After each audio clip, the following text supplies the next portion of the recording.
આપ જોઈ રહ્યા છો સ્પાર્ક ટુડે ન્યૂઝ। વડોદરા શહેરના કુબેર ભવન સરકારી ઓફિસ આવેલી છે, ત્યાં જ તપાસ કરતા કુબેર ભવનની બિલ્ડિંગ પાસે કચરાના ઢગલા જોવા મળ્યા છે। સાફ સફાઈનો અભાવ છે। આ બિલ્ડિંગ ખાતે નીચે વોયરામાં પણ કચરાના ઢગલા જોવા મળ્યા છે। બિલ્ડિંગ ખાતે કોર્પોરેશન સંચાલિત ડોર ટુ ડોરની ગાડીઓ અહીંયા આવતી નથી અને જેને લઈને જ સફાઈ કર્મચારીઓએ બાઇક પર કચરો નાખવા જવું પડે છે।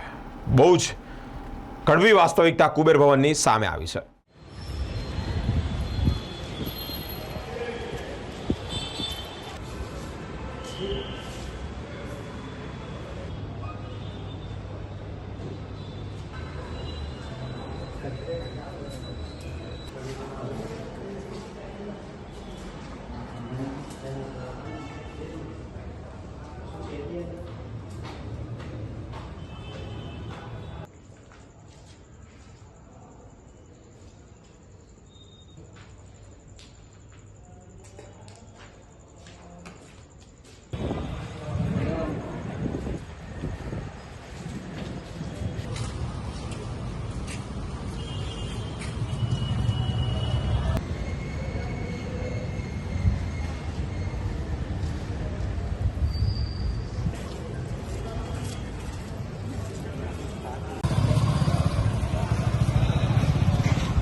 વડોદરા શહેરનું આ કુબેર ભવન છે, સરકારી વિભાગો છે।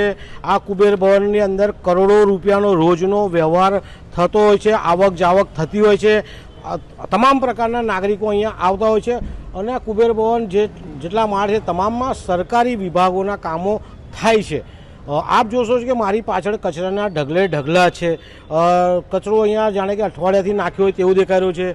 કુબેર ભવનનો જે નીચેનો ભાગ છે ભોંય તળ્યું છે, ત્યાં પણ કચરાના ઢગલા છે। અહીંયા કચરાની ડોર ટુ ડોર ગાડી આવતી નથી તેવું અહીંયા દેખાઈ રહ્યું છે। હાલમાં જ આપણે જોયું કે કોઈ કર્મચારી કે કોઈ સફાઈ સેવક પોતાની બાઇક પર અહીંયાથી કચરો લઈને બીજે નાખવા જાય છે। તો જે રીતના માનનીય પ્રધાનમંત્રીનું જે એક સપનું છે સ્વચ્છ ભારત, સ્વચ્છ વડોદરા, સ્વચ્છ ગુજરાત, એ સપનું ક્યાંક કુબેર ભવનમાં રોડાઈ રહ્યું છે। જેને પણ કોન્ટ્રાક્ટ આપ્યો છે સફાઈ કરવાનો આખા કુબેર ભવનનો, એ કોન્ટ્રાક્ટરે પણ આ કચરો અહીંથી દૂર કરવો જોઈએ, પરંતુ ક્યાંક લાલિયાવાડી ચાલી રહી છે, ક્યાંક ભ્રષ્ટાચાર ચાલી રહ્યો છે, શું ચાલી રહ્યું છે ખબર નહીં। પરંતુ આ સરકારી કચેરીમાં જેનો કચરો ગંદકી ફેલાઈ રહી છે, આ દુર્ગંધ પણ મારે છે, આપ જોશો તો આ તમામ વસ્તુઓ દૂર થવી જોઈએ અને માનનીય પ્રધાનમંત્રીનું જે સપનું છે સ્વચ્છ ભારતનું, એ સપનું આપણે બધાએ ભેગા થઈને પૂરું કરવું જોઈએ। પરંતુ આ ડિપાર્ટમેન્ટના જે પણ કોન્ટ્રાક્ટર છે, કોન્ટ્રાક્ટર દ્વારા માનનીય પ્રધાનમંત્રીનું જે સપનું છે એ સપનું રોડાઈ રહ્યું છે।